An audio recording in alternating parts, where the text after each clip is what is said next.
Hello everyone, this is Anita from Anita's Art Corner. இந்த வீடியோவில் ஒரு இன்ட்ரெஸ்டிங்கான பெயிண்டிங் பார்ப்போம். அது என்னென்னா நம்ம கோல்டு மெட்டாலிக் பவுடர் வச்சு எப்படி பெயிண்ட் பண்ணலான்னு பார்ப்போம். இப்போ நான் கையில் வச்சுருக்கிறது வந்து Fevicryl metallic pearl metallic colours. இது வந்து கொஞ்சம் டல்லாக இருக்கும். நெக்ஸ்ட்டு காட்டுறது வந்து கேமலில் இருக்க கோல்டு மெட்டாலிக் பவுடர். இதை வச்சு தான் நம்ம பெயிண்ட் பண்ண போகிறோம். இதுக்கு ரெண்டுக்கும் என்ன டிஃப்ரென்ஸ்னால் அது வந்து லிக்விட் ஃபார்மில் இருக்கும், இது பவுடர் ஃபார்மில் இருக்கும். அந்த ஃபஸ்ட்டு காட்டினது வந்து கொஞ்சம் ஆன்டிக் ஃபினிஷில் இருக்கும், அவ்வளோ பிரைட்டாக இருக்காது. நெக்ஸ்ட் இதுக்கு யூஸ் பண்ணுற ப்ரஷஸ் வந்து ரவுண்ட் ப்ரஷ் நம்பர் 8ம் 4ம் எடுத்திருக்கேன். இதை பெயிண்ட் பண்ணுறதுக்கு நான் ஒரு பேலட் எடுத்திருக்கேன். அதில் வந்து கொஞ்சமாக நமக்கு தேவையான அளவு அந்த கோல்டு மெட்டாலிக் பவுடரை கொஞ்சமாக எடுத்துக்கிடணும். எடுத்துகிட்டு அதோடு மிக்ஸ் பண்ணுறதுக்கு நம்ம ஒரு மீடியம் யூஸ் பண்ண போகிறோம். அது வந்து கேமலில் வர மீடியம் நம்பர் 2ன்னு போட்டிருக்கோம். அதில் மீடியம் நம்பர் 1 வந்து நம்ம நார்மல் ஃபேப்ரிக் பெயிண்ட்ஸ்க்கு யூஸ் பண்ணுறது, மீடியம் நம்பர் 2 வந்து இந்த மாதிரி பவுடர் ஃபார்மில் இருக்கிறது மெட்டாலிக் கலர்ஸ்க்கெலாம் யூஸ் பண்ணுறது. இப்போ கொஞ்சமாக மீடியம் நம்ம அதோடு மிக்ஸ் பண்ணிக்கிறோம். கொஞ்சம் ட்ராப்ஸ் மட்டும் விட்டால் போதும். நம்ம மிக்ஸ் பண்ணிவிட்டு அதோட கன்சிஸ்டன்சி நமக்கு ரொம்ப திக்காக இருக்குதுன்னு நினச்சா இன்னும் கொஞ்சம் கலந்துக்கிடலாம்.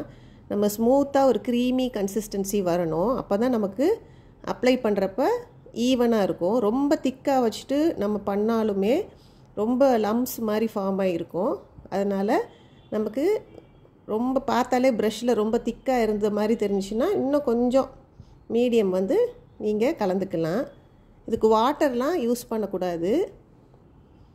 மீடியம் வச்சு நீங்கள் மிக்ஸ் பண்ணி பார்க்குறப்பே நல்லா ஷைனிங்காக அது வரும். இது மோஸ்ட்லி இது வந்து ஹைலைட் பண்ணுறதுக்கு இல்லாட்டி டார்க் ஃபேப்ரிக்ஸ் அந்த மாதிரிலாம் யூஸ் பண்ணுறதுக்கு இது நல்லாயிருக்கும். இப்போ இது பார்த்திங்கன்னா உங்களுக்கு வந்து அந்த கன்சிஸ்டன்சி தெரியுது, கொஞ்சம் ஷைனிங்காக இருக்கும். இப்போது இதை நல்லா மிக்ஸ் பண்ண பிறகு இந்த ரவுண்ட் ப்ரஷ், சின்ன ரவுண்ட் ப்ரஷ் எதுனாலும் நீங்கள் எடுத்துகிட்டு, நான் வந்து ரவுண்ட் ப்ரஷ் நம்பர் 4 யூஸ் பண்ணுறேன்.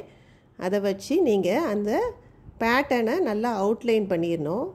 அவுட்லைன் பண்ணிவிட்டு நெக்ஸ்ட்டு அதை உள்ளே ஃபில் பண்ண போகிறோம். இது பெயிண்ட் பண்ணுறது ஒன்றும் பெரிய கஷ்டம்லாம் கிடையாது. ஜஸ்ட்டு நம்ம அவுட்லைன் பண்ணிவிட்டு உள்ளே வந்து ஈவனாக ஃபில் பண்ணிகிட்டே வரப்போகிறோம். பெயிண்ட் பண்ண பிறகு இந்த ஃபேப்ரிக்கை 24 ஹவர்ஸ் அப்படியே காய விட்டுருங்க. அதுக்கு பிறகு ஒரு 1 or 2 days கழித்து நீங்கள் ரிவர்ஸ் சைடில் அயர்ன் பண்ணிட்டால் பெயிண்ட் ஃபிக்ஸ் ஆயிரும்.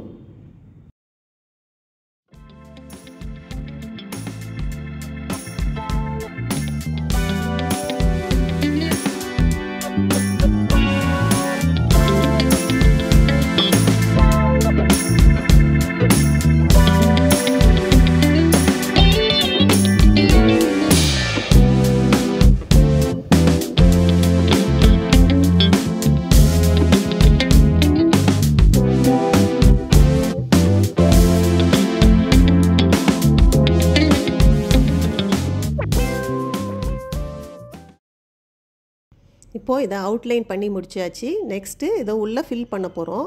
ஃபில் பண்ணுறதுக்கு ரவுண்ட் ப்ரஷ் நம்பர் 8 எடுத்திருக்கேன். கன்சிஸ்டன்சி நீங்கள் செக் பண்ணிக்கோங்க. கொஞ்சம் ட்ரையாக இருக்க மாதிரி இருந்துச்சுன்னா இன்னும் கொஞ்சம் மீடியம் ஆட் பண்ணிக்கிடலாம். இப்போ ஈவனாக ஒவ்வொரு பெட்டலாக நீங்கள் பெயிண்ட் பண்ணணும். ஜஸ்ட் ஃபில் பண்ணிகிட்டே வாங்க. இந்த கோல்டு பவுடர்லாம் dark colour fabric, black, blue, dark pink, purple இந்த மாதிரி கலர்ஸில் பெயிண்ட் பண்ணுறதுக்கு ரொம்ப நல்லாயிருக்கும். அப்படி இல்லைன்னா டிரான்ஸ்பரண்ட்டான மெட்டீரியல்ஸ், ஆர்கன்ஸா அந்த மாதிரிலாம் துப்பட்டாக்கு பெயிண்ட் பண்ணுவாங்க. அதுலேயும் நீங்கள் இடையில கொஞ்சம் இந்த மாதிரி கோல்டு மோட்டிவ்ஸ் இந்த மாதிரி போடுறப்ப அது யூஸ் பண்ணலாம். நம்ம ஃபுல் அண்ட் ஃபுல் கோல்டு வச்சு எப்பயுமே பெயிண்ட் பண்ணக்கூடாது. ஏன்னா அது வந்து ஒன்றும் வந்து அந்த பேட்டர்ன் வந்து ஒன்றும் பெரிய டிஃபரன்ஷியேட் பண்ணி நம்ம காட்ட முடியாது. சின்னதாக எங்கேயாவது வர இடத்துக்கு இந்த மாதிரி கோல்டு யூஸ் பண்ணிக்கலாம். அப்படி யூஸ் பண்ணுறப்பையும் இடையில கொஞ்சம் ஸ்பேஸிங், நான் இந்த பேட்டர்னில் பார்த்தீங்கன்னா ஒவ்வொரு பெட்டலுக்கு இடையில கொஞ்சம் அந்த பிளாக் தெரிகிற மாதிரி விட்டு தான் பெயிண்ட் பண்ணியிருப்பேன். அப்படின்னா தான் அது என்ன டிசைன்றது நமக்கு தெரியும். அந்த மாதிரி டிசைனாக நம்ம சூஸ் பண்ணிக்கிடணும். இப்போ இன்னும் கொஞ்சம் நான் கோல்டு டஸ்ட் எனக்கு தேவைப்படுதுன்னு நான் இன்னும் கொஞ்சம் பேலட்டில் மிக்ஸ் பண்ணிக்கிறேன். அதே மாதிரி தேவைக்கேற்ற மாதிரி நீங்கள் எடுத்துக்கோங்க. மிக்ஸ் பண்ணி இது ஸ்டோர் பண்ணிலாம் வைக்க தேவையில்லை. இது ரொம்ப நேரம் ட்ரை ஆகாமையும் இருக்கும். கொஞ்சம் நேரம் நீங்கள் வெளியில் வச்சுட்டிங்கனாலும் அது ஒன்றும் ஆகாது. இப்போ மீதி இதெல்லாம் பெயிண்ட் பண்ணிடலாம். இதே மாதிரி சில்வர் கலரும் வருது. சில்வர் கலரும் இதே மாதிரி மெத்தடில் பெயிண்ட் பண்ணலாம்.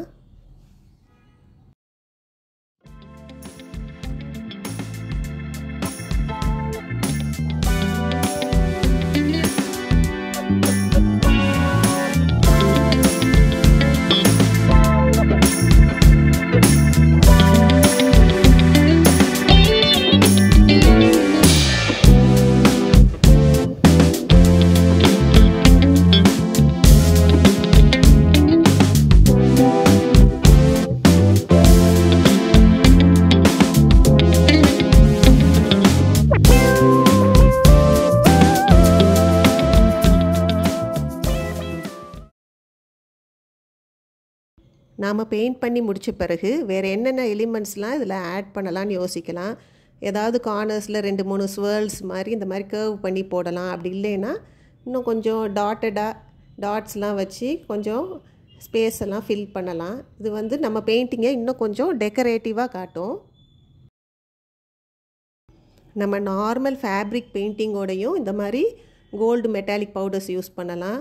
இப்போ ஒரு ஃப்ளாரல் பேட்டர்ன்லாம் பெயிண்ட் பண்ணுறீங்கன்னா இடையில 1-2 லீவ்ஸுக்கு இந்த மாதிரி கோல்டு கொடுக்கலாம், 1-2க்கு சில்வர் லீவ்ஸ் கொடுக்கலாம்.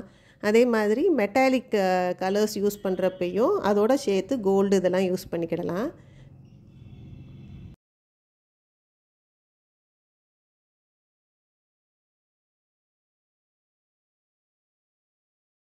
நீங்கள் பார்த்தீங்கன்னா ஒவ்வொரு பெட்டல்ஸ்க்கு இடையிலையும் கொஞ்சம் ஸ்பேஸிங் விட்டுருப்பேன். அதே மாதிரி லீவ்ஸுக்குள்ளேயும் அந்த பிளாக் தெரிகிற மாதிரி. Thanks for watching and keep creating.